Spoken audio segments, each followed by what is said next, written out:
Olá pessoal, sejam bem-vindos a mais uma aula do curso Linux Fundamentos em Cloud. No capítulo de hoje, vamos falar sobre servidor SSH, TCP Wrapper e a migração do site, o nosso site da Dexter, lá na máquina cloud, na máquina na nuvem. Para fazer essa aula, vamos utilizar as máquinas Linux interna, Web Server interno e o Web Server externo. Nos objetivos, vamos falar um pouco sobre o SSH, realizando acesso e cópia através do SSH, ajustar configurações do servidor, configurar acesso com uso de chave entre servidores máquina Linux interna e Web Server interno. Vamos falar também sobre TCP Wrappers, definir acesso ao Web Server interno e configurar os arquivos hosts.allow e hosts.deny que ficam dentro do diretório etc. Servidor SSH e migração do site. Como que a gente vai trabalhar dentro da empresa Dexter? O serviço SSH que será utilizado, ele é um serviço para trabalhar com acesso remoto. Então você tem o SSH, quer dizer Security Shell. Então esse acesso é feito com criptografia, tá? E envolve aí segurança, chaves, diversas configurações. Então o slide 7 está falando, né, que o serviço é usado para realizar acesso de forma segura. Quais proteções eu tenho quando utilizo o SSH? Porque eu posso utilizar, por exemplo, o Telnet. O Telnet não vai me prover criptografia, não vai me prover segurança. O SSH, entre diversas proteções, ele tem aí a parte de identidade do servidor. Tá? Ele vai trabalhar com a identidade do servidor, porque ele, após a primeira conexão, armazena essas informações dentro de um arquivo, tá? O KNOW-ROS. Por que ele faz isso? É uma maneira de garantir que você sempre vai acessar o mesmo servidor correto, porque se esse servidor for invadido e por algum motivo ele foi aí alterado, feito um segundo acesso, ele vai identificar essas informações através do arquivo. Se não estiver batendo com a informação que ele já está gravado, ele bloqueia o acesso. Mas se por acaso o servidor não foi invadido, mas foi trocado aí placa de rede, aí o MAC address muda, aí você pode apagar esse arquivo e fazer uma nova conexão. Aí no caso para SSH, isso vai constar como primeira conexão. Então ele está falando ali, ó, caso a identidade seja alterado, ele vai alertar. Outro ponto, o cliente transmite as informações de autenticação usando criptografia forte 128 bits. Então, isso é uma maneira de prover segurança. Eu vou usar o SSH. Se algum sniffer, algum programa estiver na rede e tentar verificar o que está sendo feito via SSH, as informações estão todas embaralhadas porque elas estão criptografadas. Então, os dados que são recebidos e enviados, eles vão utilizar uma criptografia de 128 bits. O que torna praticamente possível decifrar os dados. Tá? Eu posso aumentar essa configuração, trabalhar com chaves, ou seja, tem diversas maneiras de deixar o SSH mais seguro do que ele é. Como o SSH criptografa tudo, ele pode servir de tunelamento para protocolos inseguros. Tá? Então você pode também fazer uma configuração de uma ponte a outra com o SSH e um protocolo que não é seguro, como por exemplo a porta 80.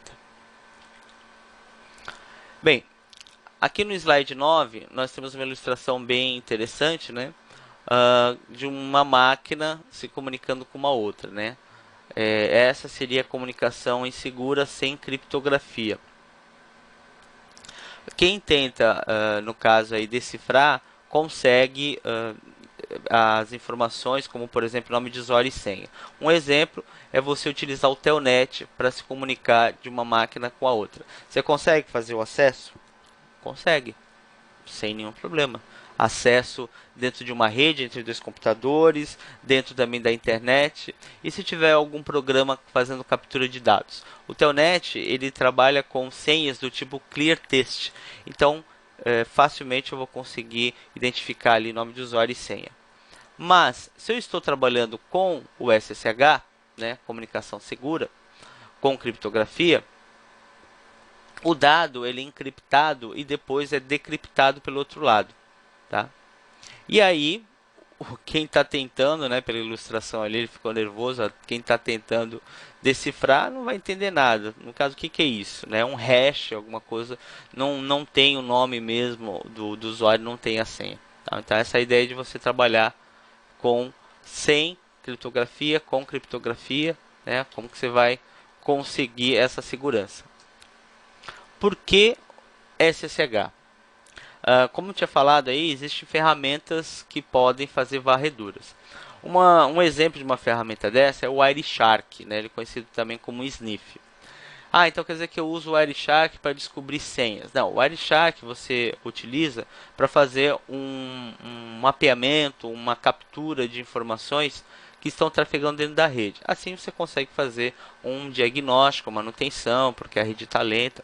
Mas ele tem diversos filtros, né, que você consegue, por exemplo, fazer a captura de uma informação que está, por exemplo, no Telnet, uma informação, por exemplo, que está passando sem uma proteção a mais. Com o SSH, o Wireshark vai capturar? Vai conseguir capturar tudo.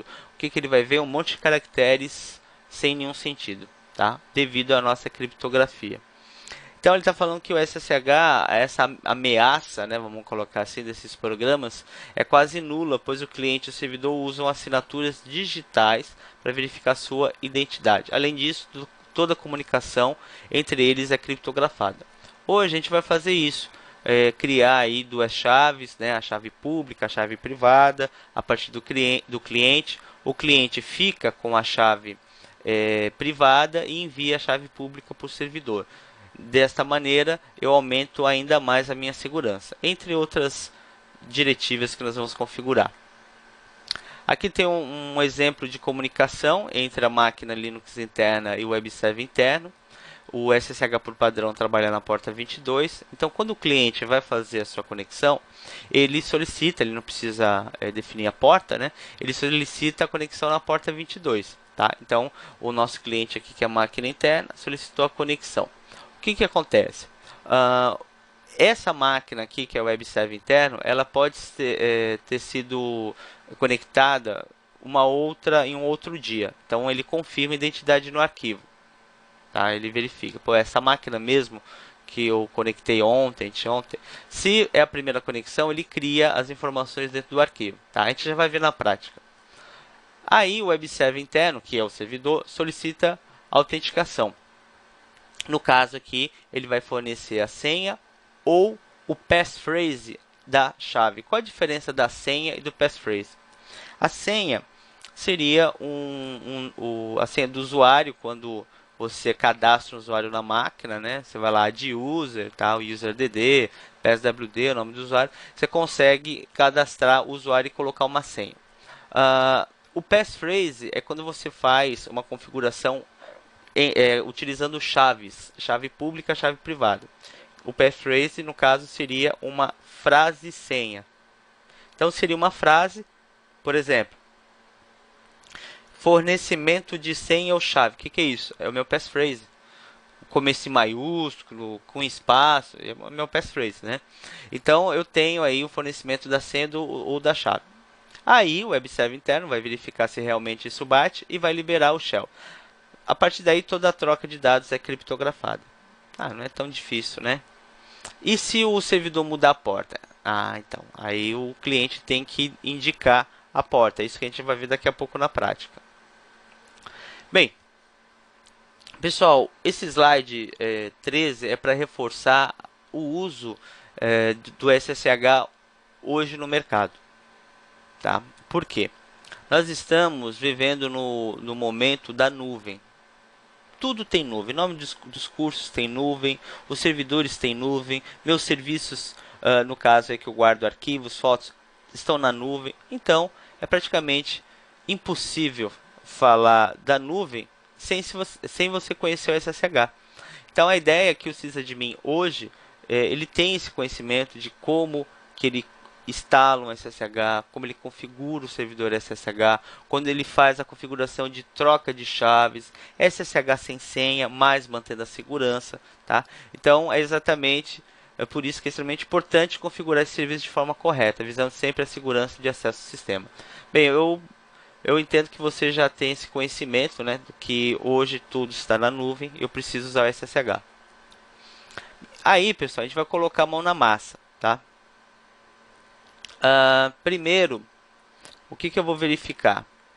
Se o SSH ele está instalado nas máquinas. Deixa eu ver aqui. Tá. Bem, eu vou fazer assim nas duas máquinas, você me acompanha, tá bom? Então, primeiro eu vou fazer na Linux interna. dpkg-l pipegrep ssh. Eu tenho aqui, pessoal, o SSH client, certo? Ele tá instalado. No web server interno, ele está instalado, né? A gente utiliza já nas outras aulas, ó, rpm-qa pipegrep ssh. Eu tenho aqui, pessoal, o server. Caso ele não esteja instalado, yum install, e eu coloco aqui o nome OpenSSH para poder instalar. No Debian, apt-get install ssh. Ok? Beleza. Como eu verifico a porta? netstat -putan pipegrep 22. Vamos ver aqui cadê aqui? No CentOS. ss -putan pipegrep 22. Eu tenho aqui o servidor, tá?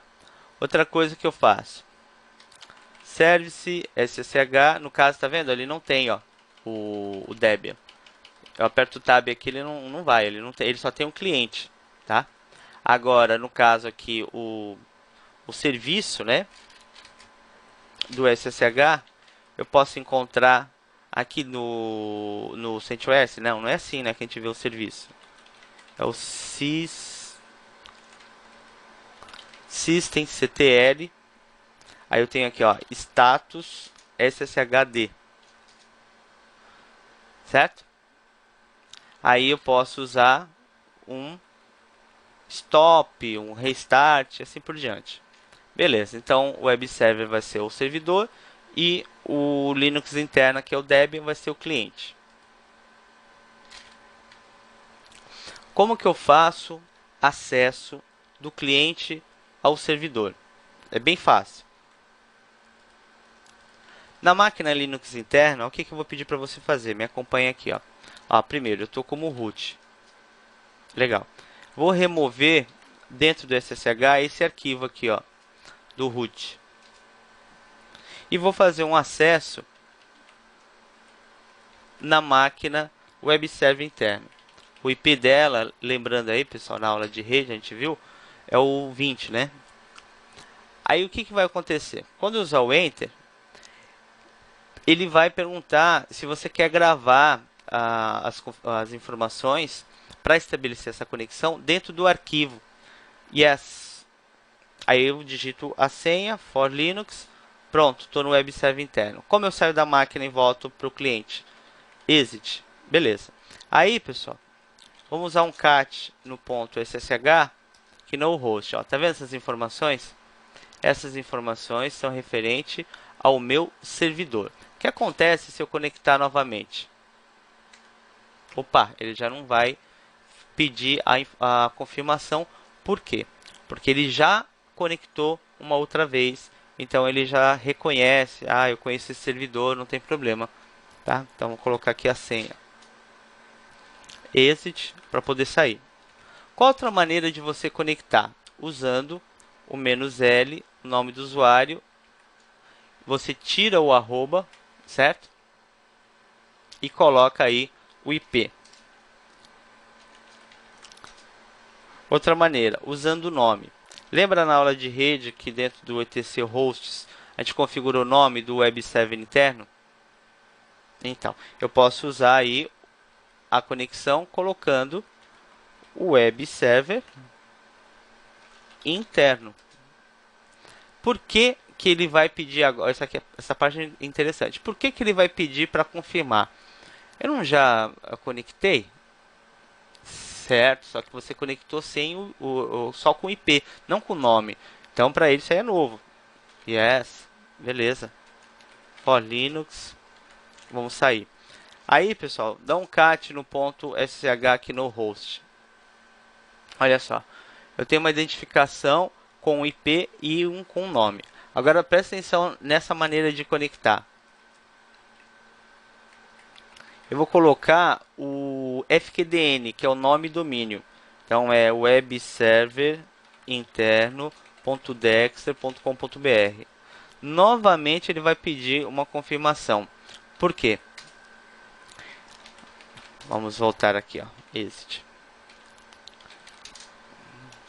Porque aí, pessoal, eu tenho uma informação do IP, do hostname, que é o nome, e do FQDN, que é o nome e o domínio. Vamos dar um cat aqui no etc host para você entender isso, ó.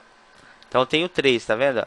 Eu conectei com o IP, conectei com o apelido, né, com o nome da máquina, né, pode ser também visto assim, e com o FQDN, que é o nome da máquina mais o domínio.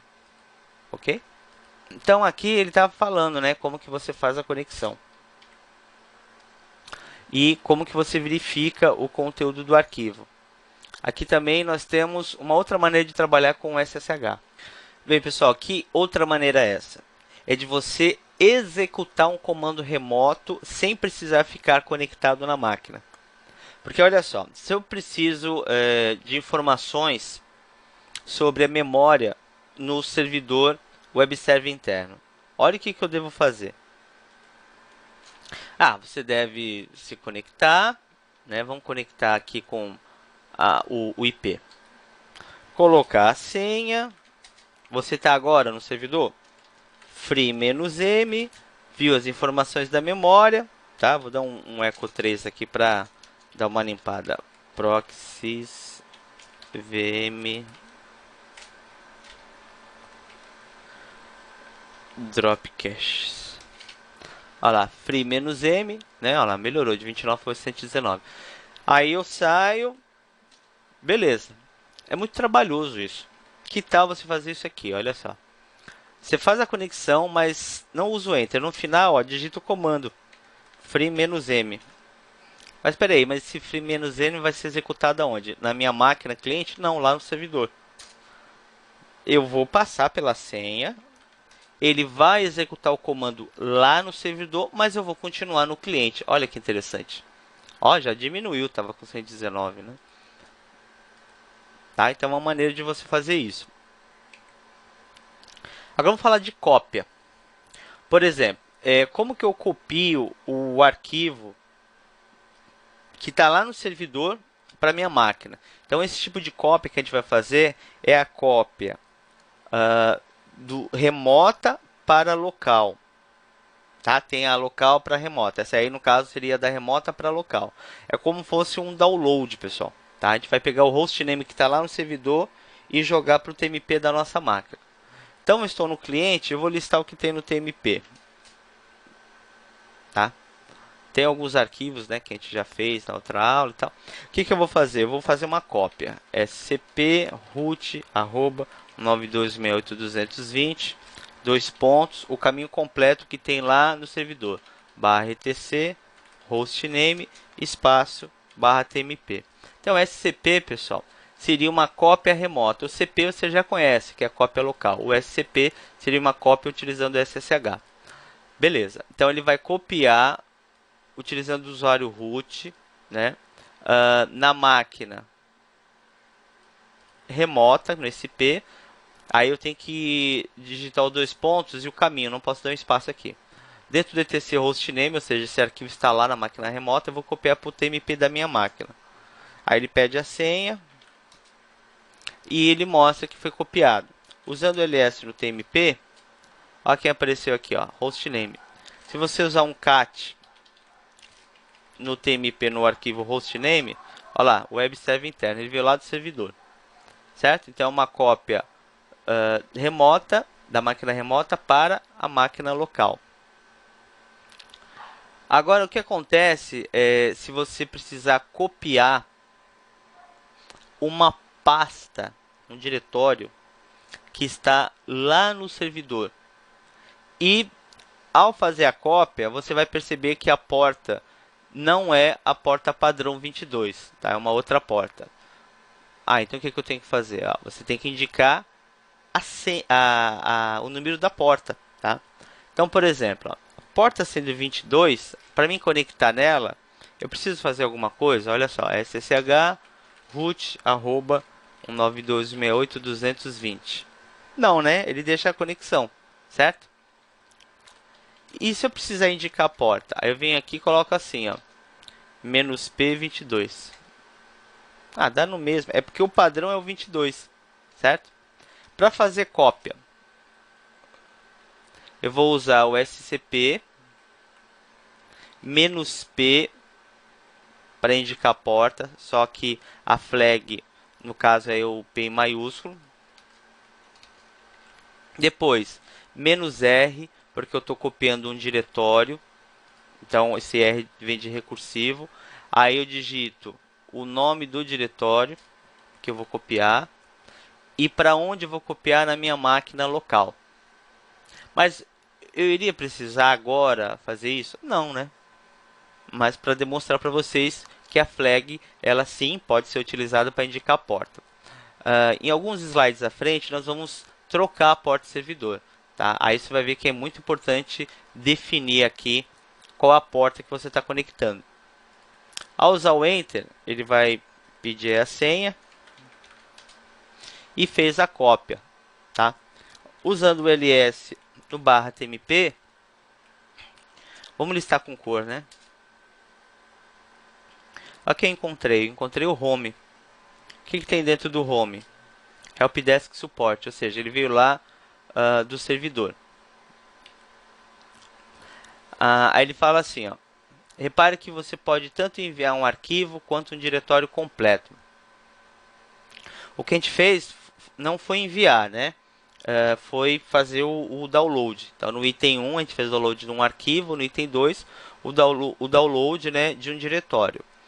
A diferença é que quando você faz o download do diretório, você faz uma cópia do diretório remoto para o local, você precisa colocar o "-r" porque é de recursivo.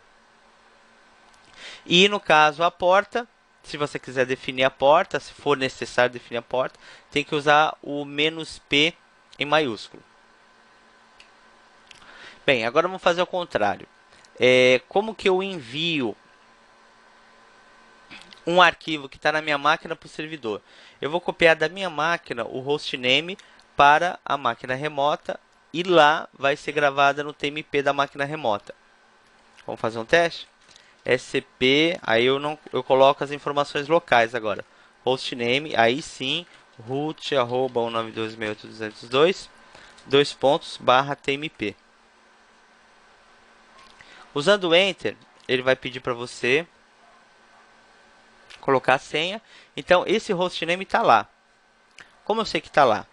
ssh root arroba 192.168.220 espaço ls /tmp. Então, esse TMP que você está vendo aqui é o TMP lá da máquina remota. Posso usar um cat no hostname que está lá? Pode, sem problema. Olha lá, Linux, né, interna, então que é o arquivo do cliente que foi para lá. No slide 22, agora eu vou fazer uma cópia do etc, que está na máquina Linux interna, lá para o servidor. Vai ser copiada lá no TMP. Depois eu vou fazer a cópia do home, que está no cliente, lá para o TMP. Só que aí eu vou indicar a porta. Vamos ver como funciona?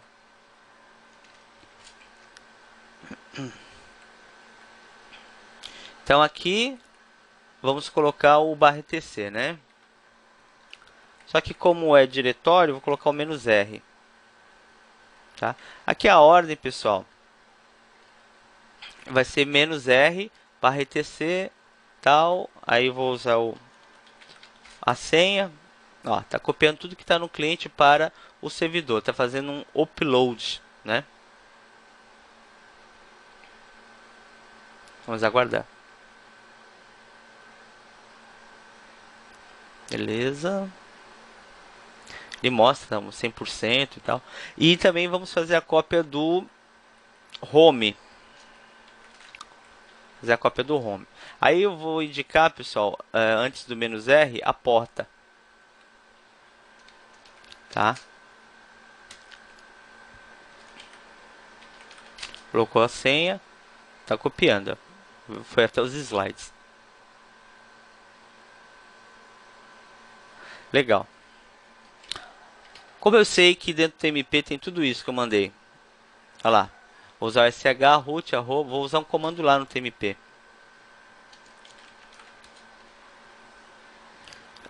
Vamos ver aqui. Ó, etc home são os dois diretórios. Está lá na máquina servidor. E o arquivo. Aí ele fala o seguinte, ó, repare que o comando scp é uma via de mão dupla. Você pode tanto enviar locais para o servidor como copiar do servidor para a sua máquina local. Ou seja, faz download ou upload. E agora a gente vai falar sobre uma outra ferramenta para auxiliar, no caso aí, nessa parte de cópia, que é o rsync. Você já ouviu falar do rsync? O rsync ele sincroniza arquivos e diretórios localmente ou remotamente, fazendo uma cópia exata dos arquivos. Então vamos lá, o rsync, Remote Sync, ele é um utilitário que realiza cópia e sincronia de arquivos. Isso é uma forma que o pessoal utiliza, por exemplo, para fazer backups, tá? E dessa maneira eu consigo ter o mesmo arquivo nas duas máquinas. Vamos ver aqui, não quero saber disso, voltando à aula, tá. Ele fala também, pessoal, no slide 25, o seguinte, ó, ele permite sincronizar o conteúdo de duas pastas, transferindo apenas as modificações. Isso que é bacana. Se no cliente você tem uma pasta com 20 arquivos e você usou o rsync, essa mesma pasta, esses mesmos arquivos no servidor, uma vez que você altere no cliente, você pode fazer o que eles chamam de sync entre o cliente e o servidor. Vice-versa também funciona. Então, o comando rsync possui uma grande vantagem. Por exemplo, o uso do rsync com o parâmetro u fará com que ele apenas copie o que mudou. Além disso, um arquivo modificado ele vai transferir apenas os blocos novos ou modificados. É bem interessante. Então vamos fazer um teste? Bem, pessoal, para testar, eu vou mandar o hostname lá da máquina local, né, para a máquina remota. Só que detalhe, a gente já fez com o hostname, né? Então, vamos mandar então outro arquivo. Por exemplo, o hosts, né? A gente pode mandar o arquivo hosts. Então, como que vai ficar? rsync, a localização completa do arquivo da máquina local, -z, aí ssh, root, arroba, tal. Detalhe, o rsync está instalado nas duas máquinas? Então, não sei, né? Vamos ver aqui, ó. Máquina local, dpkg, -l, pipegrep, rsync. Sim, está. No servidor, rpm, -qa, pipegrep, rsync. Também. Então vamos lá. rsync, né, que é o comando que a gente vai utilizar. Aí eu vou colocar a localização. Nesse caso aqui, pessoal, vamos mudar, tá? Porque o hostname já está lá. etc hosts. Aí -z, ssh. Por que -z? Vamos ver aqui o rsync. Um man nele. Vamos lá. Man rsync. Vamos lá. Tem diversas configurações. Certo. Quero ver a parte das flags, né? Aqui, ó, -z.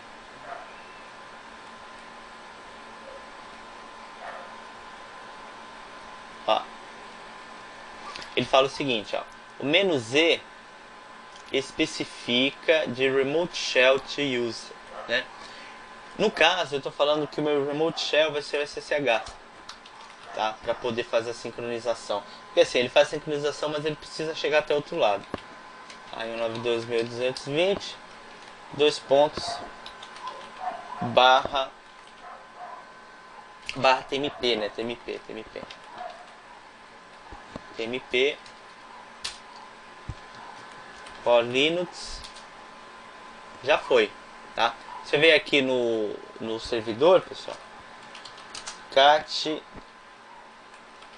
tmp hosts, olha lá, certo?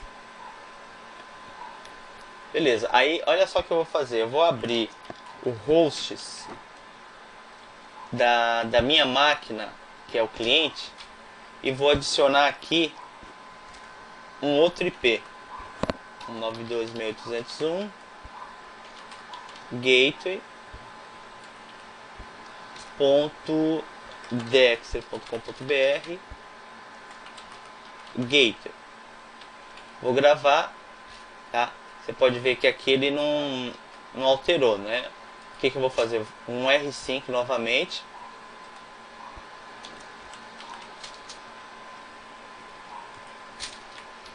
E eu já tenho a sincronização, tá?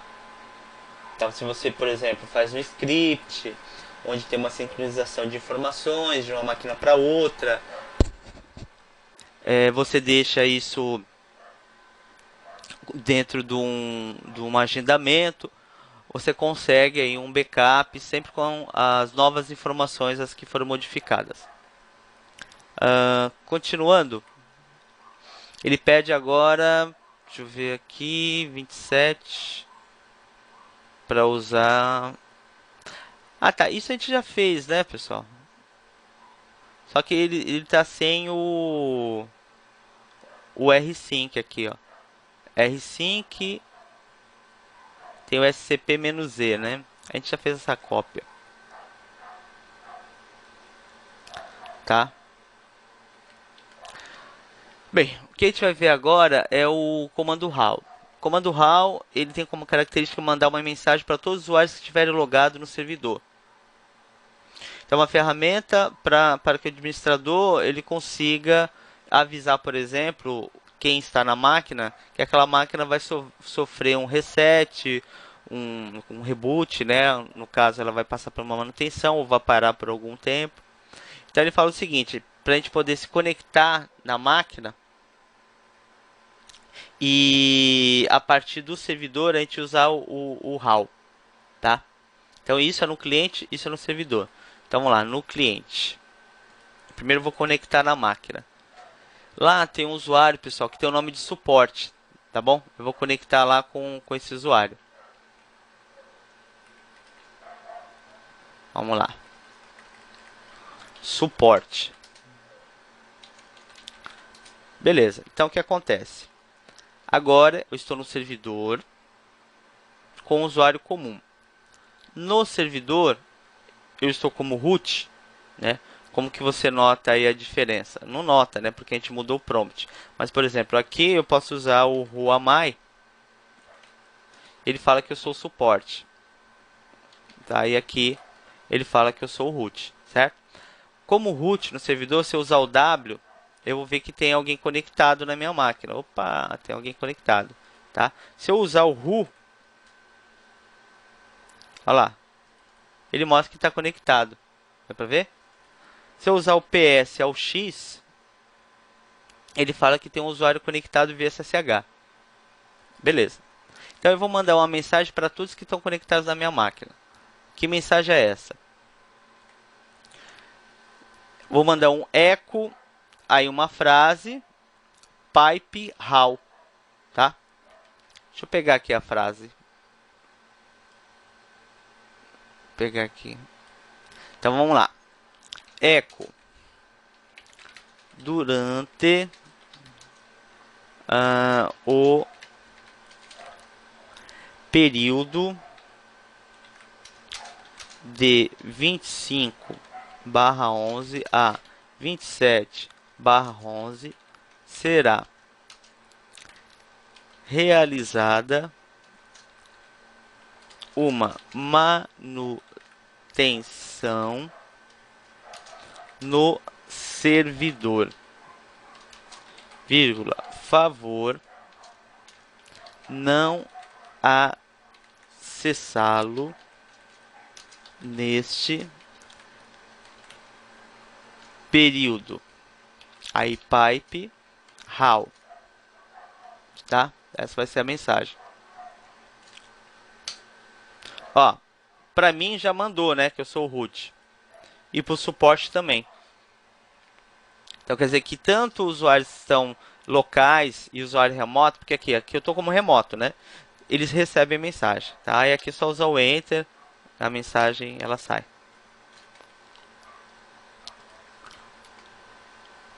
Uma outra coisa que você vai achar bem interessante é o comando screen.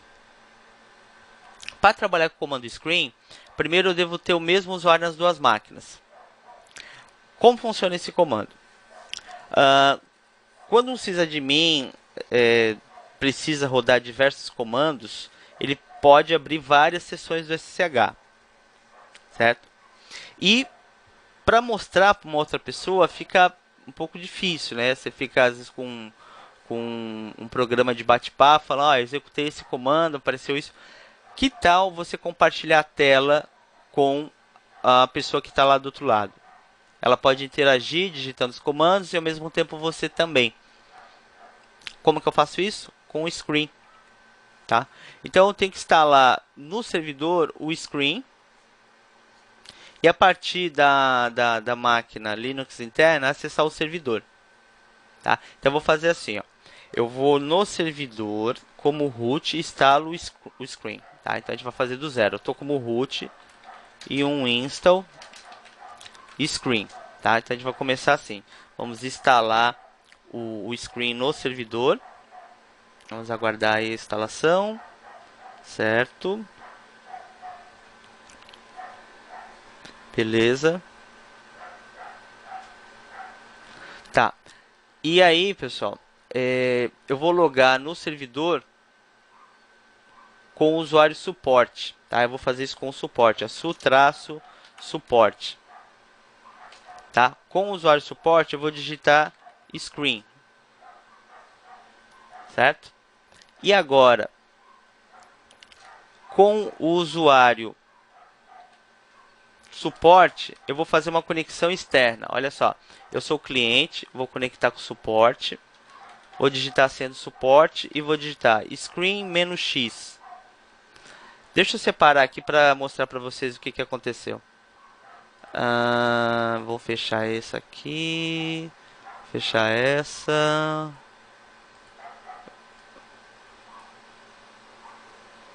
Eu vou agora trabalhar com dois terminais. Vamos ver aqui. Isso. Vamos ver o que mudou. Pessoal, tá vendo? Olha que interessante. Então agora eu tenho os dois terminais interagindo. Se eu ver aqui, ó, eu posso digitar também um comando, tá? Então esse pode ser um cliente remoto, pode ser um servidor, então a gente interage junto. Bem interessante, né?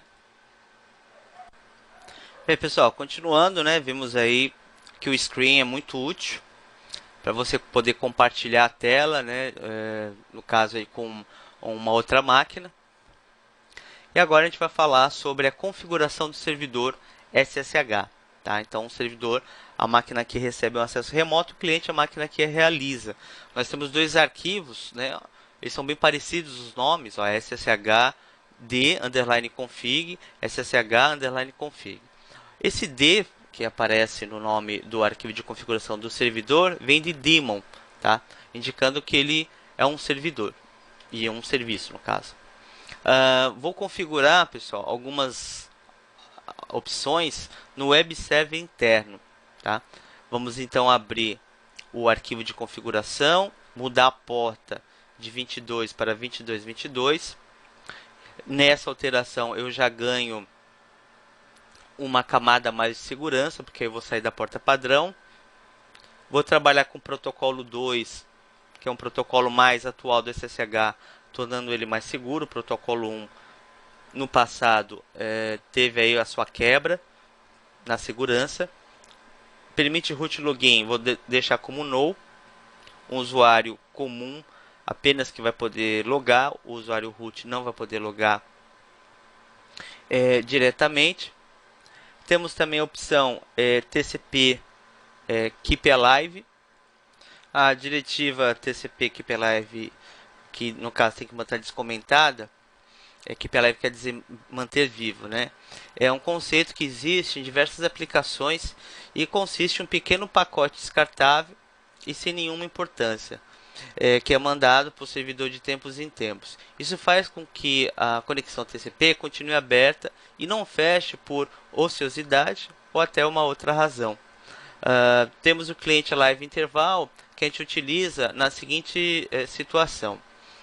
No exemplo aí, ele está com 60 segundos, né? A conexão vai ser finalizada se o cliente ficar inativo por mais de 60 segundos. E o banner, para ele poder mostrar um banner com informações de pré-login. Feito isso, vou restartar o serviço do SSH. Então, vamos fazer no servidor. Dá um exit aqui. Certo. Beleza. SSH root arroba 192.168.220. Vou abrir agora o arquivo de configuração do servidor. Vim etc ssh sshd underline config. Vamos procurar aqui. Cadê? Porta, linha 17, 2222. Pessoal, lá não estava definido isso, mas a gente pode também trabalhar listen address para você definir apenas em qual IP ele pode conectar, certo? Protocolo 2, aqui são os arquivos que ele vai utilizar. Sistema de log, permite root login, pessoal. Vou deixar como no, né? Depois o Keep Alive, né? Acho que tá aqui embaixo, Keep Alive, se não me engano. Não, eu já passei por ele. Vamos ver aqui. TCP Keep Alive. Eu vou pesquisar. Keep Alive. Yes. Aí ele pede pra gente adicionar uma outra diretiva, que é o Client Alive Interval com 60.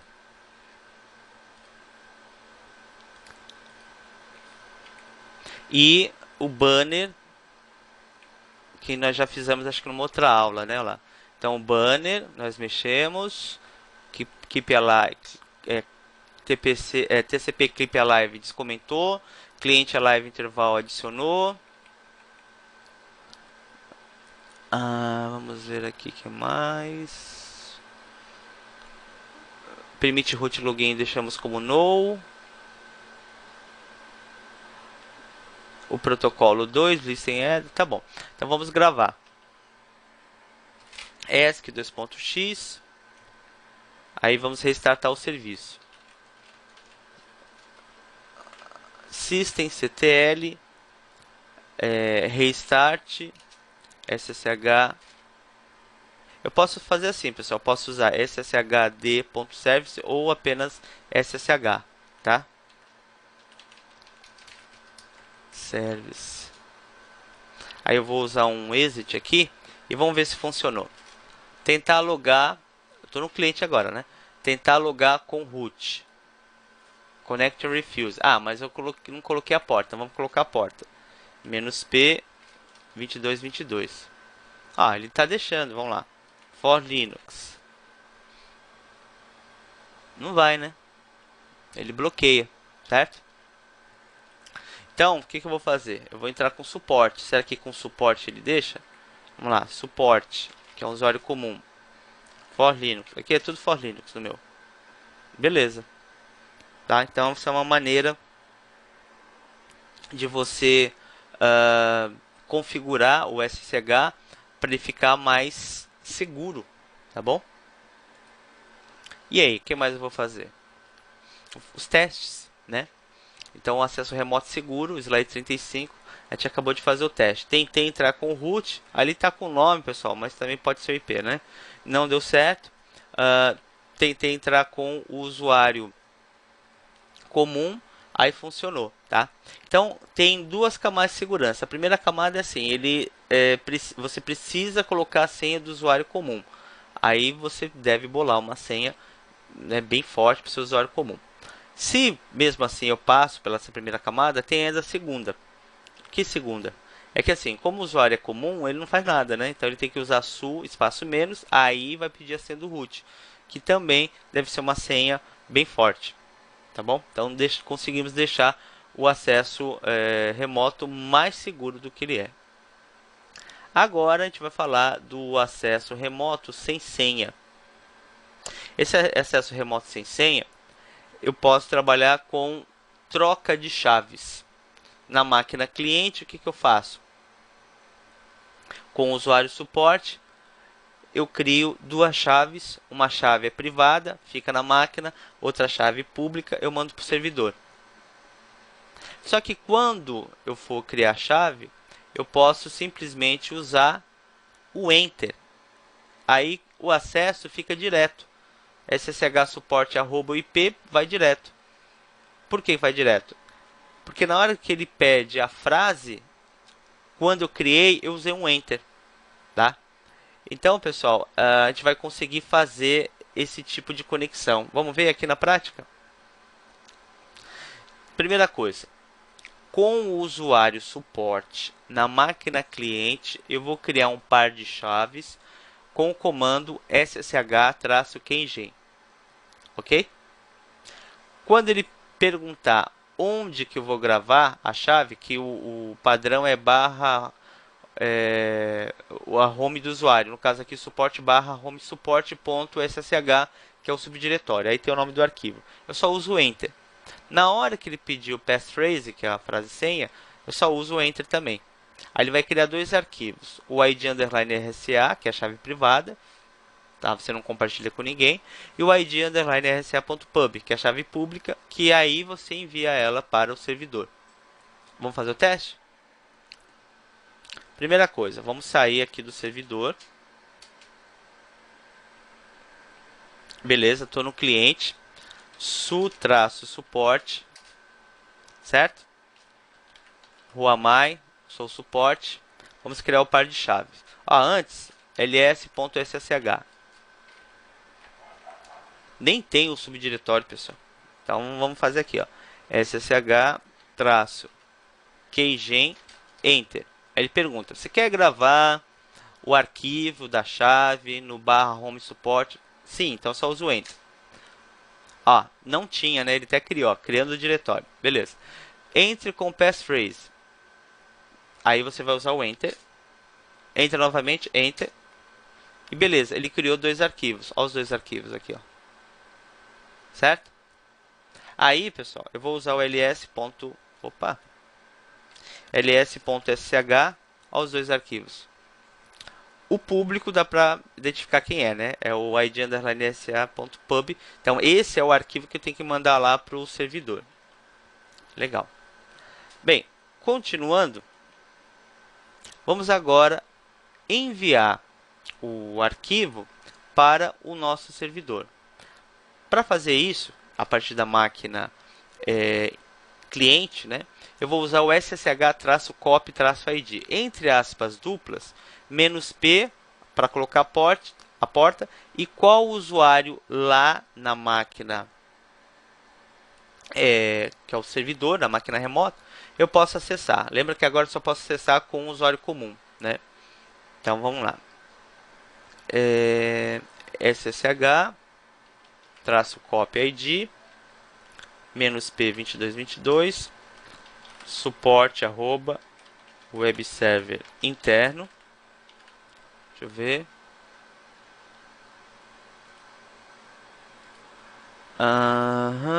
É isso mesmo. Aí eu estou fazendo a conexão, né, pela primeira vez aí com esse nome. E aí, pessoal, o arquivo, o nosso .pub, tá? Cadê ele aqui, ó?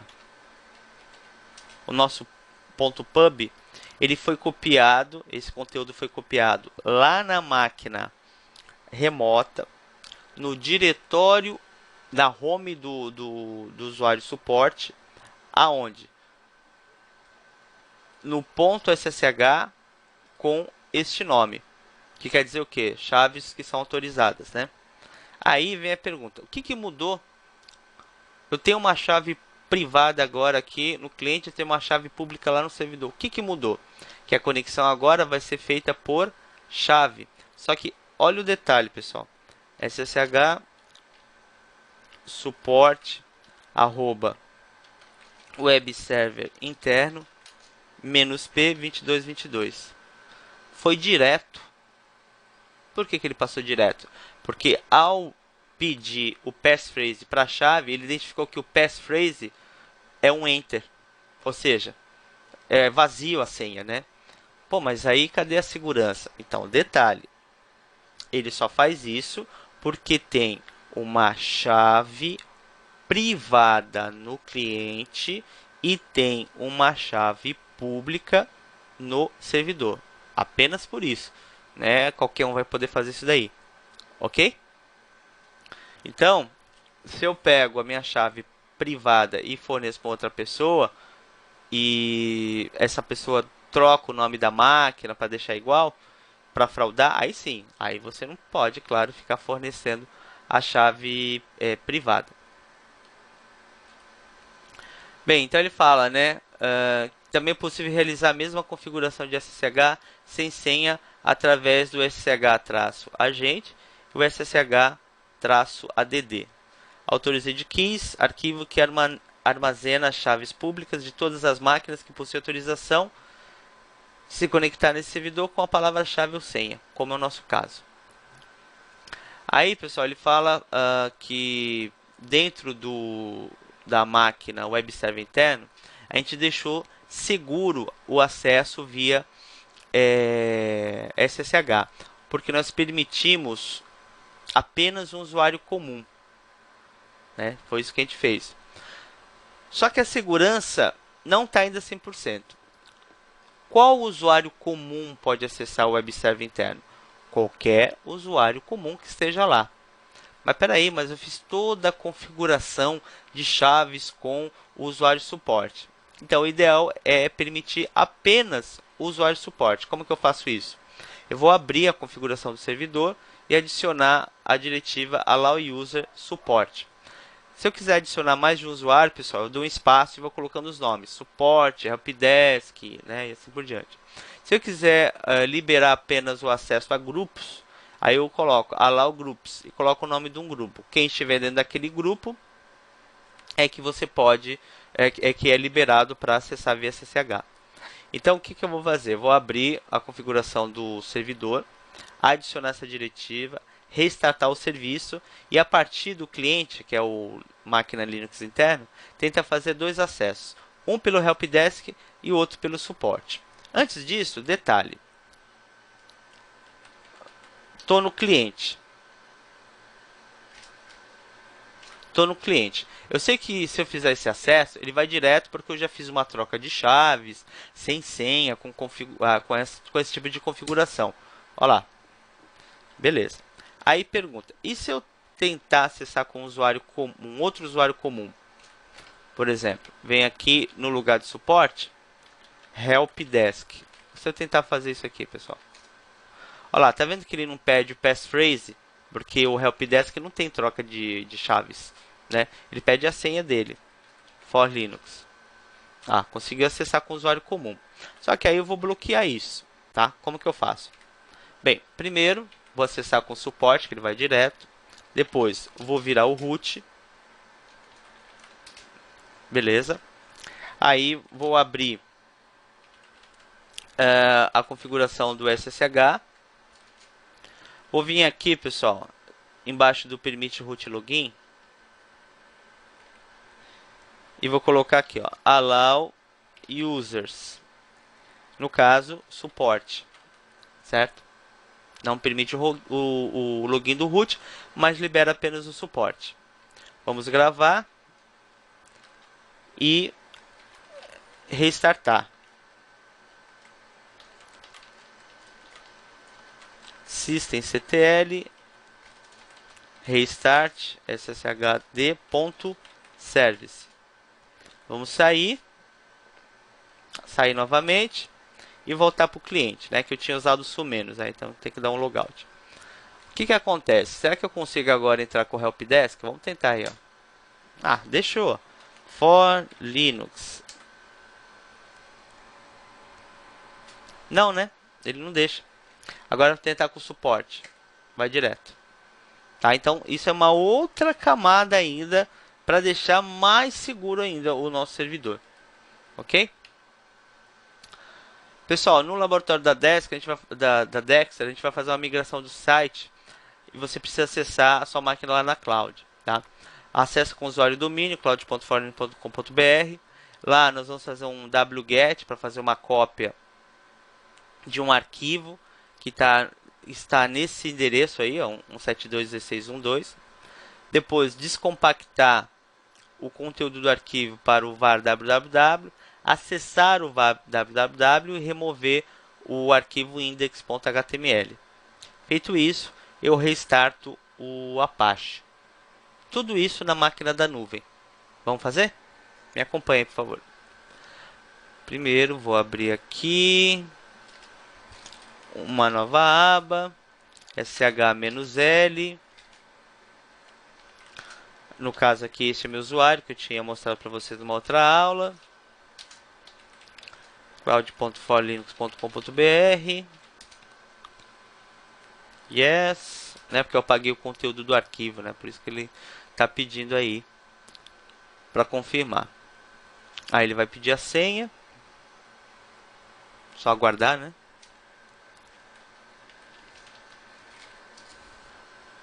Beleza, tenho já a senha. E vou acessar a máquina 4450, que é o Web Server Cloud. Vamos ver aqui. Só aguardar. Beleza. Ok.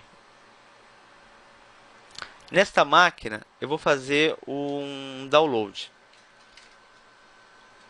wget http 172.16.1.2 dexter.tar.gz. Copiou, 41 megas, tá? Depois eu vou usar um tar xzvf dexter. Vou colocar o menu C para indicar onde eu vou descompactar para o var www. Só deixa eu verificar se é isso mesmo, pessoal. É.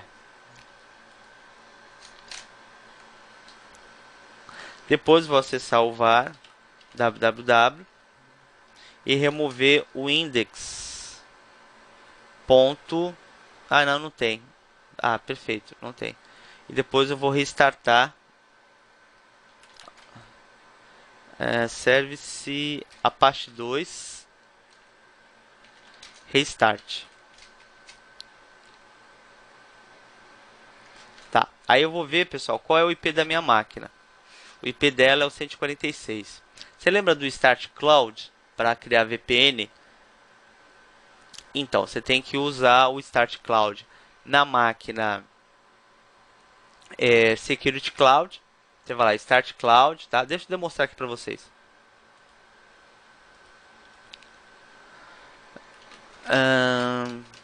Tal. Vemos aqui SSH 192.168.201. Aí eu venho aqui, ó, Start Cloud. Você lembra disso? Uma outra aula? Beleza, vai verificar a conectividade. Certo. Aí aqui eu tenho que colocar, né? o meu nome é @domínio, né, que é o seu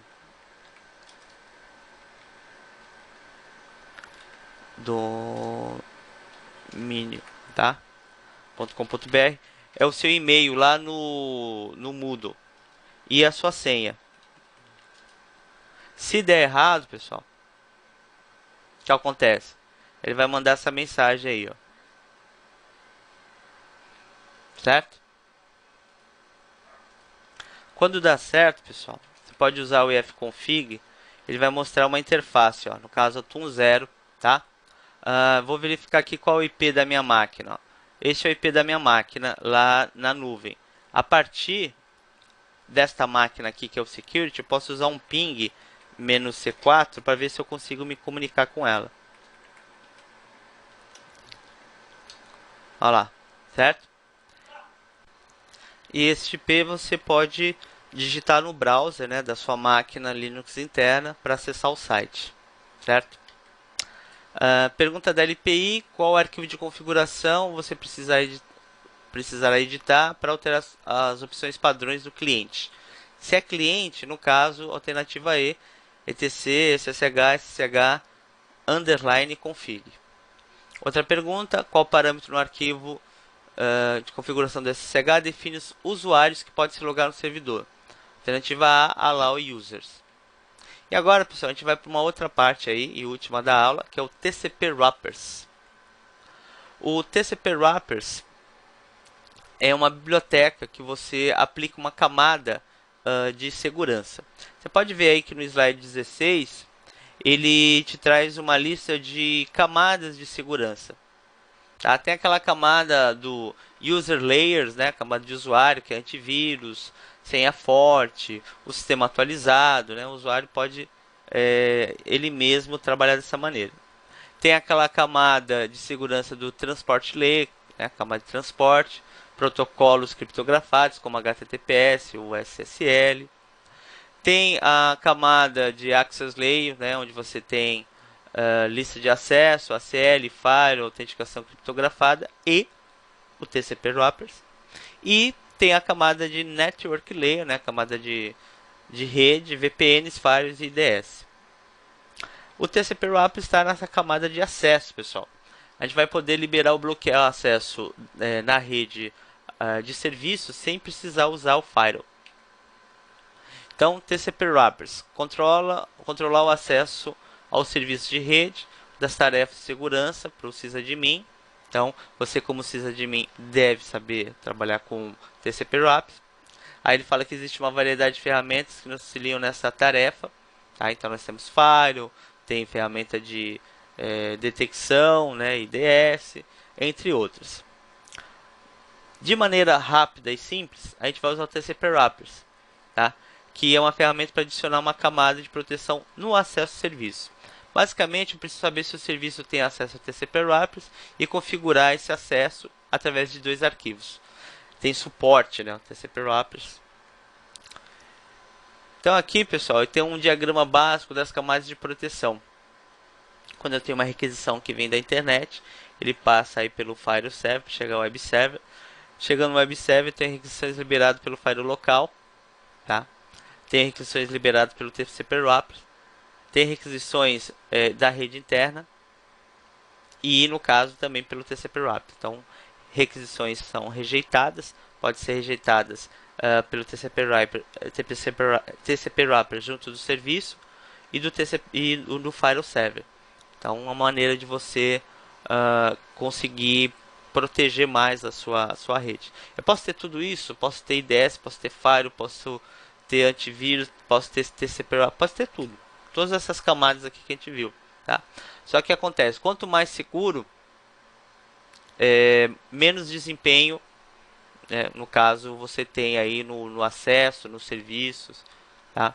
Menos segurança, mais desempenho, tá? Então não dá para ter tudo. Pessoal, quais são os arquivos que eu configuro o TCP Wrapper? Host.allow, host.deny.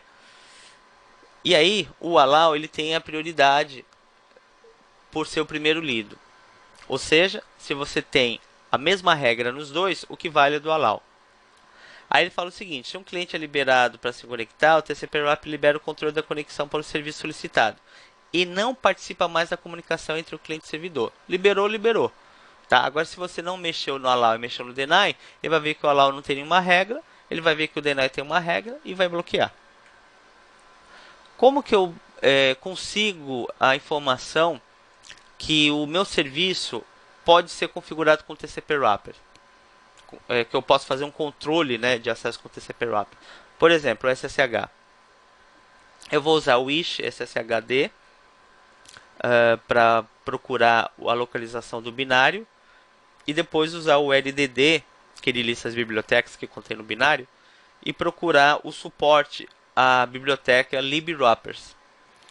Se no caso eu não encontro, né, igual aparece ali no HTTP, quer dizer que ele não tem suporte. Por exemplo, o Apache. Eu não posso fazer um bloqueio via TCP Wrappers, mas eu posso fazer por Firewall, posso fazer diretamente no SSH, no Apache, posso autenticar o Apache com LDAP, ou seja, tem outras maneiras de fazer isso. Então vamos lá. Primeira coisa,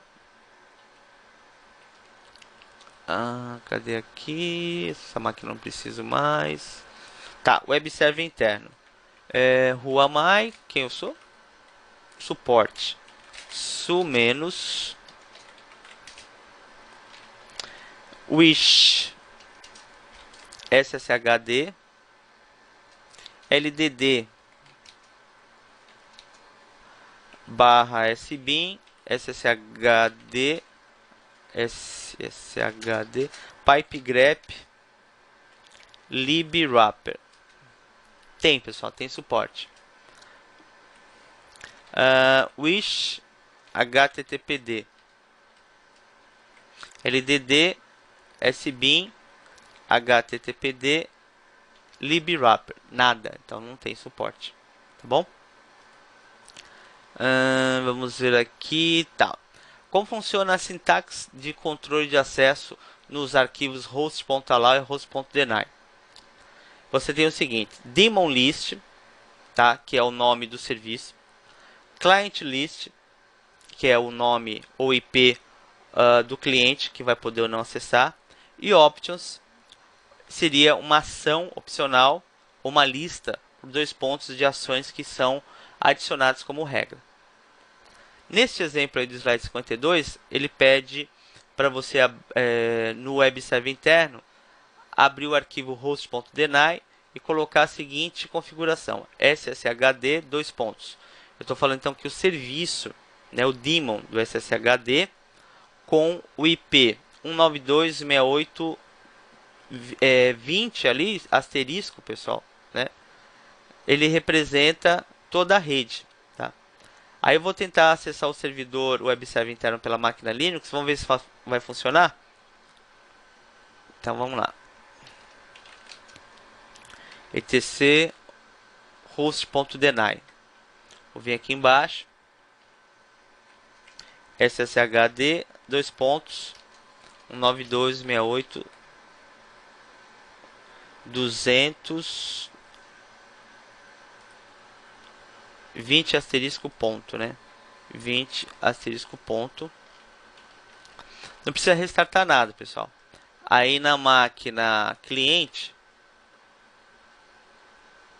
deixa eu só acessar. Máquina cliente. Vamos ver aqui. ssh suporte arroba web server interno menos P 2222. Ele foi direto, né? Por que então ele foi direto? Aqui tá errado aqui a configuração. É assim, pessoal, tá? Não tem aquele asterisco ali. É 200 zero. Agora vai.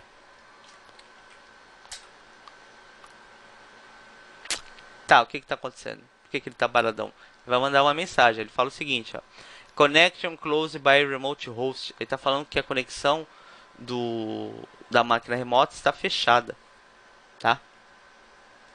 Aí, se eu entro aqui no arquivo de configuração, e falo que a rede é outra, 92.168.100. Será que ele vai? Vai, né? Porque eu não sou da 100. Meu IP do cliente é o 92.210. Olha que interessante, tá? Então você pode ver aí que é na hora o bloqueio ou acesso. Então ele fala aqui, né, que você pode fazer um teste para ver. A gente já fez, viu que não consegue acessar. E eu posso também, pessoal, mandar. Cadê aqui, ó? Eu posso mandar isso para um log, tá? Vamos copiar tudo isso aqui e jogar lá no host.deny. Cadê? Vamos abrir. Vamos lá. Aqui não é asterisco. Aqui é um 0.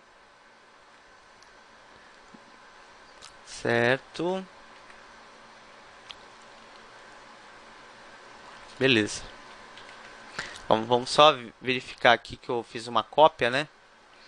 Então, SSH, dois pontos, o IP da rede, spawn, /bin echo, date. Aí tem um traço aqui que ele não veio, né? Na hora da cópia, ele não veio com o traço. Traço, conexão recusada, traço de novo, SSH, traço de novo, porcentagem A, maior, var log, tcp wrappers, underline deny.log. Legal. Bem, gravei, vou tentar agora acessar.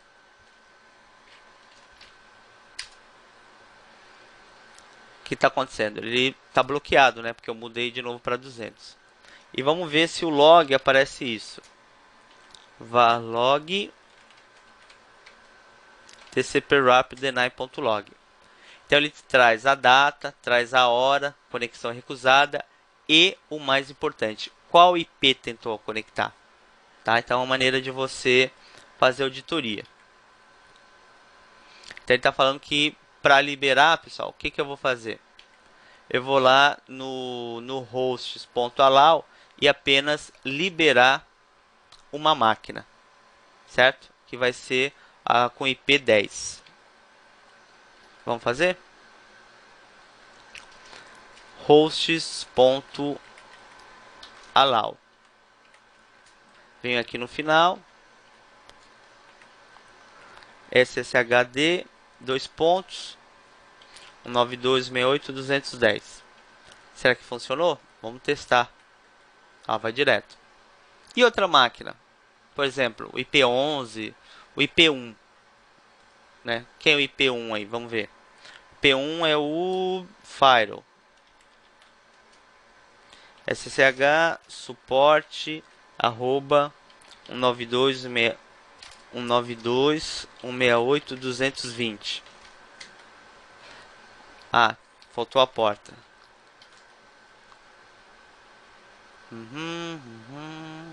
Vamos aguardar.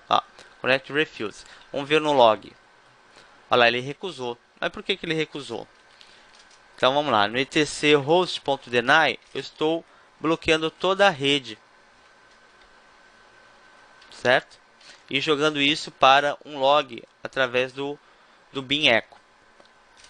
E o host.allow, eu estou liberando apenas uma máquina. Lembra que ele primeiro vê o allow? Então primeiro ele vai liberar essa máquina. Se não for essa máquina, ele bloqueia as outras. Como o 1 é diferente aí, né? O firewall, que eu tentei, o security, né? Tentei acessar. Ele bloqueou o security, mas liberou a máquina interna. Mais uma pergunta LPI. Qual arquivo de sistema contém a lista de hosts que não pode acessar o serviço? Host.deny. E para terminar a nossa aula, os próximos passos é você executar as tarefas do Practice Lab, resolver o desafio Appliance Lab, postar lá no fórum temático, resolver o desafio Open Cloud Lab e responder as questões de teste de conhecimento. Por enquanto é isso. Obrigado por participar da nossa